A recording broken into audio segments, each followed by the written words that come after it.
Iya. Nah Abi, bener gak sih katanya kalau kita nggak peduli dengan keselamatan satu orang aja, bahkan hanya satu orang nih, kita nggak peduli dengan keselamatan orang tersebut, itu bisa membawa dampak terhadap kesulitan hidup kita. Jadi kita tuh hidup jadi susah, jadi sempit, jadi aduh pokoknya nggak enak gitu. Bener gak sih Bi? Mohon Allah barik tausiahnya. fik. Izin, terima kasih Kak Caca. Izin Habib dan Tafadhal, Ustaz Syam. Ustaz Habib. Allah barik fik. Subhanallah, ketika ada ungkapan dengan mengatakan ketika kita tidak peduli terhadap orang lain, bahkan cuek terhadap orang lain, apakah ada balasannya kepada diri kita? Usikum wa iyaya nafsi bitaqwallah. Kata-kata tadi hal yang terindah, ada perkataan para ulama dan ini bukan hadis, ya, dengan mengatakan kama tadin tudan. Iya, tapi bergantung kepada ayat ataupun hadis yang begitu kuat. Tadi disampaikan ayatnya oleh Ustaz Syam dengan mata hal jazaul ihsan illal ihsan. Iya. Dengan kalimatnya apapun yang Anda lakukan terhadap orang lain, maka Anda akan mendapatkan yang sama dari orang lain. Hal ini adalah sesuatu hal yang harus kita resapi. Jadi kalau seandainya, aduh saya tidak mau melakukan hal ini untuk diri saya, berarti saya tidak boleh melakukan hal ini kepada orang lain. Terutama, simak kalimat ini baik-baik. Berapa kali saat ini kita mendengar ada orang yang terpapar sekian. Lalu apa respon kita setelah mendengar ada orang yang terpapar? Sebaiknya mengatakan Allahumma shfihim. Ya Allah, doakan mereka, berikan kesembuhan kepada mereka. Berapa kali kita mendoakan orang yang sedang sakit agar Allah sembuhkan saat kita mendengar mereka sakit? Berapa kali? Ataupun saat kita mendengar dengan kata-katanya ada orang yang sekarang sudah wafat karena COVID sekian jumlahnya. Apa respon kita? Apakah mengatakan, waduh makin banyak, waduh nggak disembuhkan? Yang paling baik responnya Allahumma gfir lahum warhamhum. Doakan demikian. Sekarang ini respon ketika mendengar yang sakit, apa respon kita? Ketika kita mendengar ada yang wafat, apa respon kita? Tidak ada doanya untuk mereka. Hal ini yang mungkin meragukan dalam diri kita seperti apa cinta kita kepada mereka. Ingat, iya, apabila kita mudah mendoakan orang lain, maka saat kita nanti wafat, punten, banyak orang yang mendoakan kita dan kita tidak pernah mengenalnya. Ya Rob, siapa yang mendoakan saya begitu banyak? Saya tidak mengenal orang-orang yang mendoakan saya ini. Jawaban Allah dengan mudahnya, ini adalah doa-doa muminin, muminat kepadamu. Yang tidak mengenalmu, kok bisa mereka mendoakan saya padahal mereka tidak mengenal saya? Karena engkau selalu mendoakan orang-orang yang wafat dan engkau tidak mengenalnya, maka engkau akan mendapatkan hal yang sama. Ya Rabb, ketika kita sakit, tiba-tiba dalam waktu yang mungkin mengatakan ini penyakitnya akan lama, tiba-tiba sehari, 2 hari sembuh. Apakah sadar kalau itu adalah doa saudara-saudara kita, teman-teman kita yang selalu kita doakan. Dan mereka pun mendoakan kita yang tanpa kita kenal mereka didoakan oleh kita dan mereka pun mendoakan kita. Ini hal yang luar biasa. Maka punten, jadi seandainya kita tidak peduli terhadap apa yang ada, pastikan kehidupannya pun tidak akan pernah dipedulikan oleh orang lain. Jadi kalau dikatakan aslih nafsaka yaslullakan nas, itu benar-benar perbaiki dirimu, maka orang lain pun akan memperbaiki diri mereka kepada kita.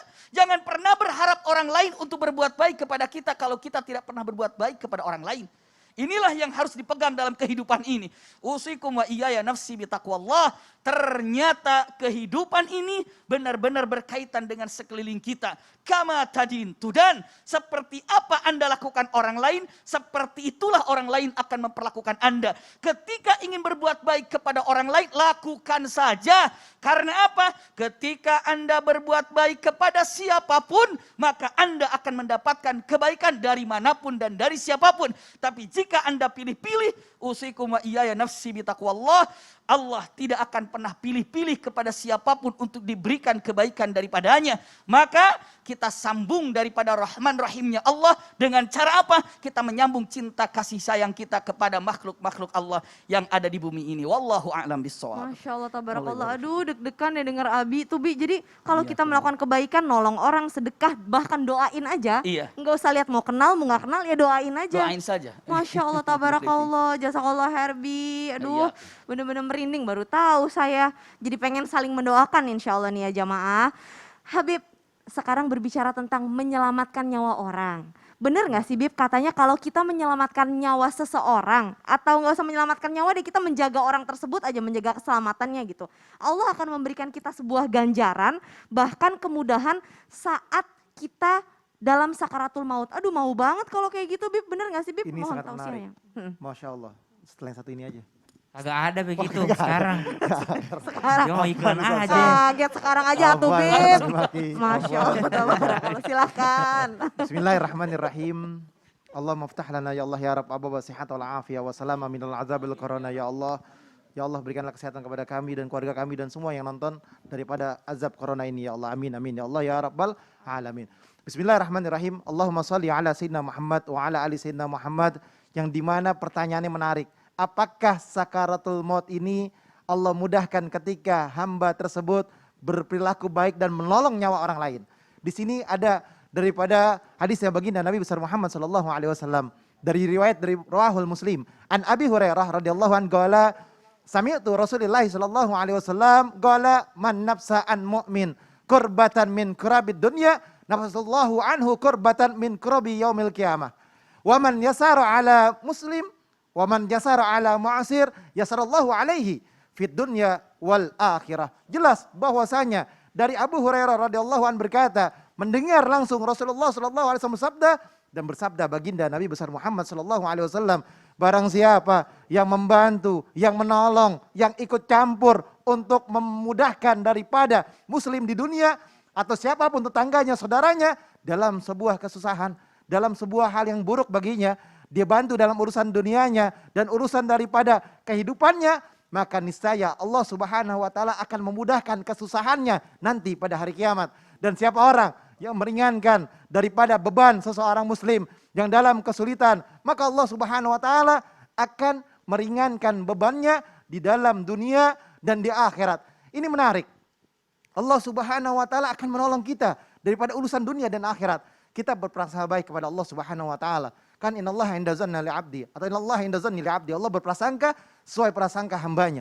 Kita berprasangka baik kepada Allah. Ya Allah, aku minta tolong kepadamu ya Allah. Mudahkanlah aku dalam sakaratul maut. Kita tahu bahwasanya Rasulullah sallallahu alaihi wasallam ketika proses sakaratul maut, seorang nabi, hambanya Allah, kekasihnya Allah, Habibullah, meneteskan keringatnya ketika dicabut nyawa oleh Allah Subhanahu wa taala. Apalagi kita, hambanya Allah yang tidak luput daripada dosa, tidak luput daripada maksiat, tidak luput dari perbuatan yang tidak baik. Rasulullah meneteskan keringat, apalagi kita sakit yang dahsyat.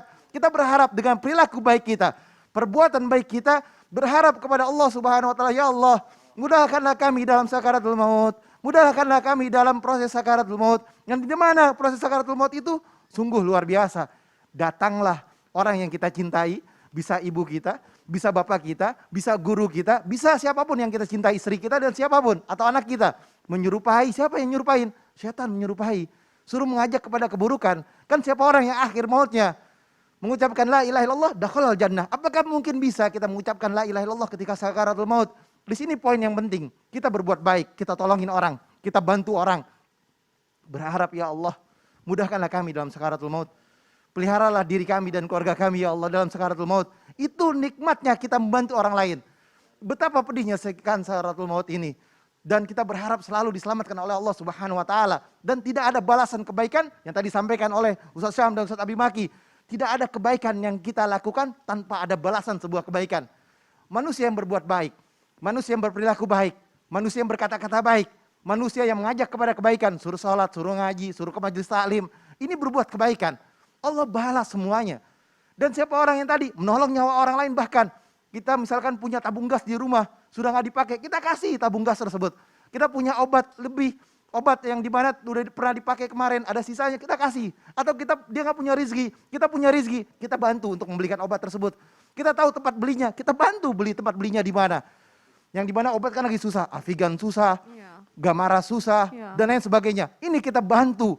Untuk apa? Untuk menolong nyawa orang lain, sehingga kita berharap ditolong oleh Allah Subhanahu wa taala di dalam hari pembalasannya Allah Subhanahu wa taala. Amin amin ya Allah ya Rabbal alamin. Amin amin ya Allah ya Rabbal alamin. Jadi jangan pernah males buat nolong orang karena kita nggak tahu kebaikan mana yang bisa ngebantu kita mungkin nanti di akhir hayat kita gitu. Betul, ya Bib ya. Betul. Jangan males buat bantu telepon kek, bantu cariin kek di mana, di internet di mana gitu. Baik, jazakallah khair Habib. Nah,